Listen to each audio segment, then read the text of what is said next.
kú dédé àsìkò yín gbogbo ibi tí ẹ ti ń gbọ́ mi nílé lóko tàbí lẹ́yìn òde. Ẹ jẹ́ kí a gbàdúrà. Ayérayé agbẹ́yìnga fún àánú àti ojú rere tí a rí gbà. A dúpẹ́ nítorí pé ẹ jẹ́ kí a rí èní ọjọ́bọ̀, ọjọ́ tí ayọ̀, ìbùkún, àṣeyọrí, ìtẹ̀síwájú, àlùyọ yóò bọ̀ wá sílé wa o. Ọjọ́ tí a ó bọ́ sínú ògo, tí a ó bọ́ sínú àṣeyọrí. Ọjọ́ tí ọwọ́ Ọlọ́run yóò wá sínú ayé wa. Ògo ni forúkọ mímọ́ yín Ọlọ́run. Àkòrí tí a ó gbéyẹ̀wò lẹ́ni tó bá ṣe ọkàn wa ní rere. Ọlọ́run ìyanu, jẹ́ kó ṣe ayé wa ní rere. Má jẹ́ kó lòdì sí wa ní ọjọ́ ìdájọ́. Ọlọ́run ìyanu, ṣàánú fún wa, bùkún fún wa yanturu kí a lè tọ́jú àwọn aláìní. Torí tí a gbàdúrà lórúkọ Jésù Olúwa wa. Àmín, àmín lórúkọ Jésù. Ìwé ọ̀run ṣíṣí tí a tọwọ́ olùṣọ́ àgùntàn Enoch Adeboye kọ. Èní ọjọ́bọ̀, ọjọ́ kẹtàlá oṣù keje. Èní ọjọ́bọ̀, ọjọ́ kẹtàlá oṣù keje. Àkòrí tí a ó gbéyẹ̀wò sọ wípé títọ́jú àwọn aláìní, títọ́jú àwọn aláìní. A ó mú àkọ́sórí wa nínú ìwé Gàlátíà orí ìkẹfà ẹsẹ̀ ìkẹwàá.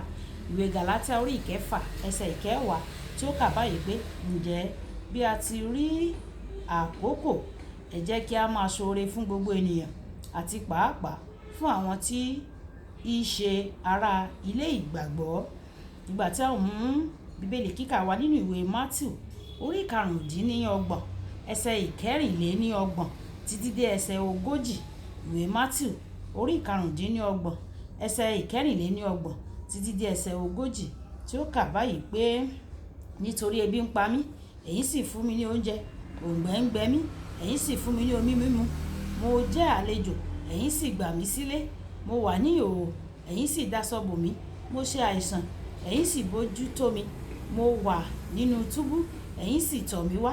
Nígbà náà ni àwọn olóòótọ́ yóò dá lóhùn wípé Olúwa, nígbà wo ni àwa rí tí ebi ń pa ọ́, tí àwa fún ọ ní oúnjẹ, tàbí tí òǹgbẹ ń gbẹ ọ́, tí àwa fún ọ ní ohun mímu? Nígbà wo ni àwa rí tí o jẹ́ àlejò, tí àwa sì gbà ọ́ sílé, tí ìwọ wà ní ìhòhò, tí àwa sì dáṣọ bò ọ́? Tàbí nígbà wo ni àwa rí tí ìwọ ń ṣe àìsàn, tí àwa sì bójútó ọ? Tàbí tí ìwọ wà ní túbú, tí àwa sì tọ̀ ọ́ wá? Ọba yóò sì dáhùn, yóò sì wí fún wọn pé lóòótọ́ ni mo wí fún yín, níwọ̀n ìgbà bí ẹ̀yin ti ṣe fún ọ̀kan nínú àwọn arákùnrin mi wọ̀nyí tí ó kéré jùlọ, ẹ̀yin ti ṣe fún mi. Kí Olúwa kí ó bùkún kíkà àti gbígbọ́ ọ̀rọ̀ rẹ̀ ní orúkọ Jésù. Àmín. Wáyé ẹ tẹ́tí bẹ̀rẹ̀ jẹ́ láti gbọ́n tí olùṣọ́ àgùntàn Enoch Adeboye ní fún wa ní èní ọjọ́bọ̀. Òótọ́ ni pé gbogbo ènìyàn, kò sí bí o ti gbọ́n tàbí tí o wà ní ipò gíga tó, tí o kò ní nílò ìrànlọ́wọ́ láti yanjú àwọn ìdojúkọ kọ̀ọ̀kan. Irú ìdojúkọ bẹ́ẹ̀ máa ń sọ ènìyàn ńlá di aláìlágbára. Ó jẹ́ èyí tí owó, ipò àti iyì kò lè yanjú. Ní àkókò yìí, ó kù ẹni náà kí ó pè fún ìdásí látòkè nípa gbígba àdúrà tó le sí Ọlọ́run alágbára. Ó gbàdúrà pé bí ó ṣe ń pe Ọlọ́run tí ó ń pe orúkọ Olúwa ní ọjọ́ ìpọ́njú, ó máa dá ọ lóhùn pẹ̀lú iná ní orúkọ Jésù. Àmín. Tí o bá fẹ́ kí àdúrà rẹ gbà, o ní ojúṣe sí àwọn òtòṣì àti àwọn aláìní ní àyíká rẹ. Ẹsẹ̀ àkọ́sórí wa fún òní sọ pé bí o ṣe ní oore ọ̀fẹ́, o gbọ́dọ̀ jẹ́ ìbùkún fún gbogbo ènìyàn, pàápàá jùlọ àwọn ará ilé ìgbàgbọ́. Ẹnikẹ́ni tí ó bá di etí rẹ̀ sí igbe olùpọ́njú, òun tìkálára rẹ̀ yóò ké pẹ̀lú, ṣùgbọ́n a kì yóò gbọ́ tirẹ̀. Ìwé Òwe orí kọkànléníogún ẹsẹ̀ ìkẹtàlá. Kókó ẹ̀kọ́ wa ti àárọ̀ yìí ni pé o ní ojúṣe láti ṣe tọ́jú àwọn aláìní tí ó yí ọ ká. Ìgbà wo lo ran aláìní ní àyíká rẹ lọ́wọ́ gbẹ̀yìn? Ìgbà wo ni o fi ara rẹ jì kẹ́yìn láti bá àìní àwọn ẹlòmíràn pàdé? Rántí pé Bíbélì sọ pé ìtọ́jú ẹlòmíràn jẹ́ ọ̀kan lára àwọn àmúyẹ láti dé ìjọba ọ̀run.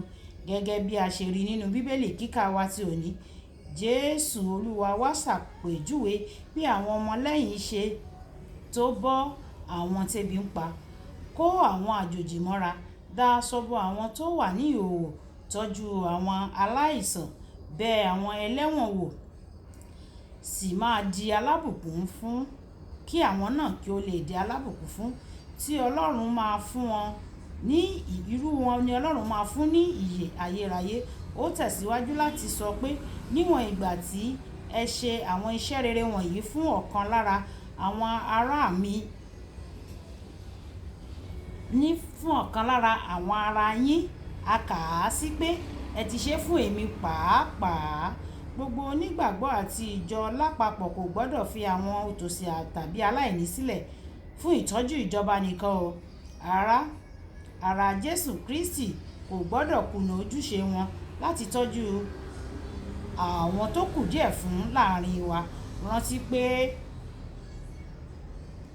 Rántí pé tí o bá mọ rere í ṣe ṣùgbọ́n tí o kò bá ṣe é, a máa kà á sí ẹ̀ṣẹ̀ fún ọ o. Ìwé Jákọ́bù orí 4 ẹsẹ̀ 20. Kókó pàtàkì: ẹ bá mi yin Olúwa bí ìyàwó mi obìnrin tí a fi jì pátápátá fún ìtọ́jú àwọn aláìní ṣe ń ṣe ọjọ́ ìbí rẹ̀ lónìí. Happy birthday to Mommy Gio.